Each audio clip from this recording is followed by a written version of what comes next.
Cet épisode vous est présenté avec la participation de l'agence de référencement Yakamama. Bonjour à tous, bienvenue sur le Flash Référencement, le podcast qui parle de référencement. Nous sommes en mai 2012 et c'est l'épisode numéro 6. Aujourd'hui, je vais faire un rapide débriefing sur comment éviter la pénalité liée à la suroptimisation de votre site internet. Google a déployé des mises à jour de son algorithme il n'y a pas longtemps et effectivement on va voir que c'est un petit peu le branle-bas de combat, branle-bas de terreur dans le milieu du référencement. Donc sans plus tarder, j'attaque directement. Alors déjà, quel est le risque? Quel est le risque de la suroptimisation? C'est tout simplement, j'ai tendance à dire, de disparaître au moins de la première page si vous y êtes, voire de vraiment dégringoler au niveau des positionnements dans les SERP. Les SERP, c'est donc la page de résultats Google. Google a déployé donc deux mises à jour auxquelles il a associé des petits noms bien sympathiques, donc Panda que plus personne ne présente, et très récemment Pingouin. Voilà, donc pour l'instant les effets sont encore relativement méconnus. Enfin, voilà, on est en train de, par recoupement d'informations, de savoir un petit peu ce qu'il en est. Pour autant, c'est bien une réalité. Voilà. Et les mises à jour de l'algorithme vont aller dans ce sens, donc sur optimisation, attention. Et oui. Donc aujourd'hui, ça risque d'être un petit peu, même très white hat. Donc chapeau blanc, on va s'efforcer de rester dans les lignes de ce que nous propose Google. Voilà, donc un mot d'ordre. Un mot d'ordre, c'est l'authenticité. Il faut bien avoir en tête que le robot a pour objectif, et pour objectif futur, de pénaliser tout ce qui n'est pas centré sur l'utilisateur final et tout ce qui est trop optimisé. Alors, qu'est-ce qui est trop optimisé? Un exemple, au niveau des titres des pages, où on a tendance un petit peu souvent, un petit peu trop souvent, moi y compris, hein, bien sûr, à vouloir charger, à vouloir mettre des mots-clés qui vont bien, voilà, quitte à répéter certaines variations de mots dans un même titre, sans pour autant avoir un titre très user-friendly, donc très compréhensible par les visiteurs.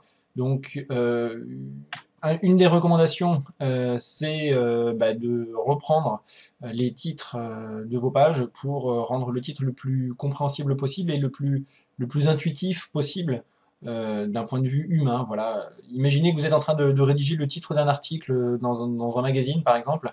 Bon, on ne s'amuserait pas à faire n'importe quoi en termes de mots-clés. Voilà. Ensuite,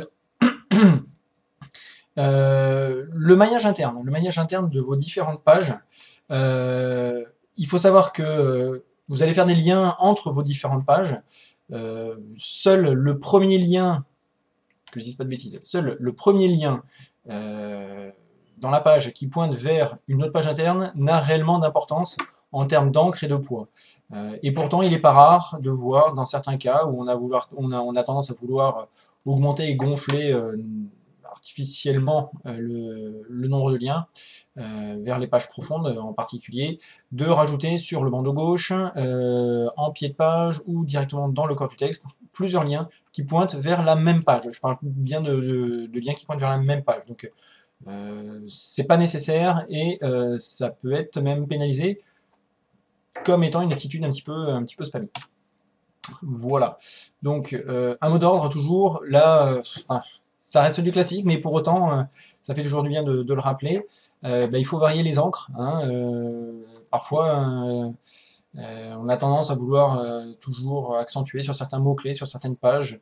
Il faut varier, et il faut surtout limiter le nombre de liens depuis une seule et même page vers vos pages profondes.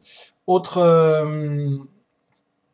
idée d'amélioration, sauf si vraiment vous ne pouvez pas vous en passer, mais supprimer les liens récurrents en bas de page qui ont toujours la même encre et qui peuvent avoir un effet de redondance avec les liens qui sont un petit peu plus haut dans le corps du texte.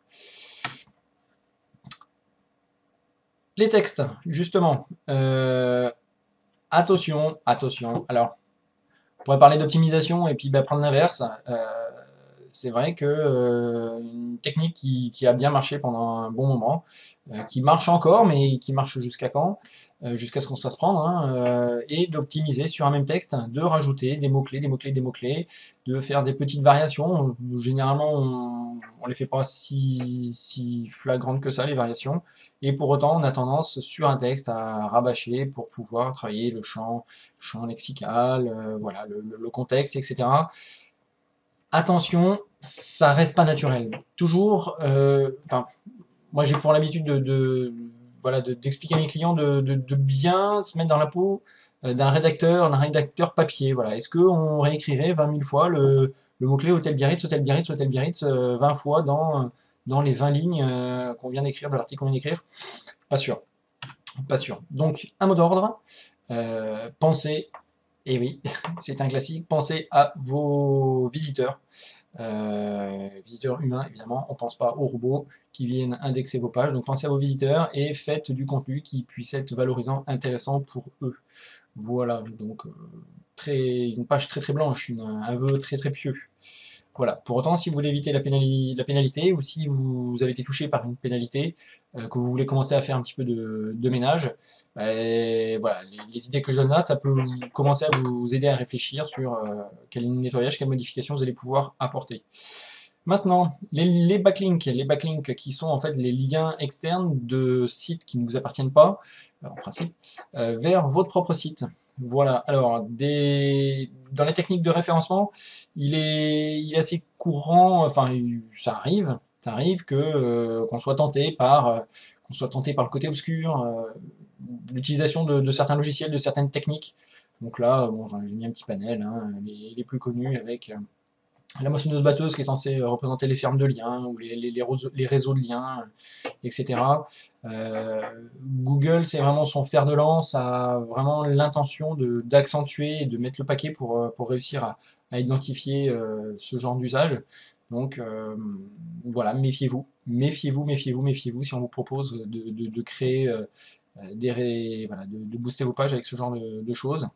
Je vais me faire l'avocat du diable, ça marche, mais maintenant, voilà, il faut pas le faire n'importe comment, et c'est sûr que il suffit pas juste d'ouvrir, d'acheter un logiciel, de coller un petit peu de texte dedans, d'appuyer sur un bouton et tout se fait. Ça marche pas comme ça. Voilà. Ensuite, les textes similaires. Concrètement, on- vous avez une société qui vend du jambon, hein, et vous avez trois pages qui vont décrire les différentes caractéristiques de votre jambon. Alors, le jambon fumé, le jambon décoiné et le jambon sans sel, par exemple. Euh, Quel est l'intérêt pour l'utilisateur d'avoir réellement trois pages? Euh, bon, il est à voir, est-ce que les différentes caractéristiques peuvent pas se résumer sur une seule et même page? Voilà, en tout cas, il faut vraiment éviter les textes trop similaires, trop redondants au sein d'un même site. Google, voilà, ça peut, on peut passer au-dessus du radar et le robot peut être amené à penser que vous êtes en train d'essayer de le flouter voilà, en essayant de faire du contenu, du contenu, du contenu. Alors oui, il faut faire du contenu. Maintenant, il faut peut-être réfléchir à une nouvelle manière de faire du contenu. Voilà. Donc, voilà, le conseil, c'est toujours pareil. Du contenu utile pour le visiteur. Et l'idéal, c'est de concentrer un même sujet sur une même page. Voilà, pour rester vraiment dans la même thématique. Bah écoutez, voilà, c'était un petit point rapide. Pour une fois, je vais peut-être tenir les 10 minutes. Juste pour finir, pour vous signaler que ça y est, le podcast, le flash référencement est enfin sur iTunes. Donc vous retrouvez les liens en bas de l'article. Donc n'hésitez pas à vous enregistrer, enfin à vous abonner via iTunes. N'hésitez pas surtout à laisser un commentaire sur iTunes, histoire de faire, enfin de montrer un petit peu de visibilité au podcast que d'autres personnes puissent le découvrir. Voilà, après vous avez d'autres manières de nous suivre, y compris les flux RSS du podcast. N'hésitez pas à laisser un petit commentaire en bas de cet article. Les commentaires sont en do follow. Pourquoi s'en priver? Voilà, donc c'est la fin de ce sixième flash référencement.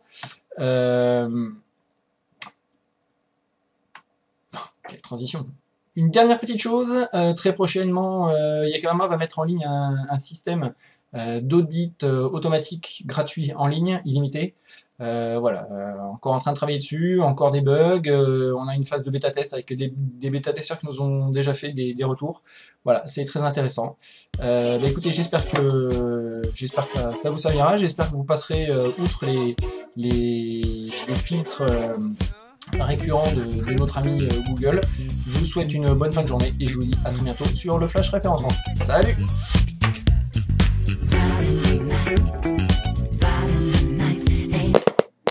Voilà, voilà, voilà, voilà, voilà, voilà, voilà, voilà, voilà, donc voilà, voilà, voilà, voilà, voilà, voilà, voilà, voilà, voilà, on est, voilà, voilà, voilà, voilà, voilà, voilà, voilà.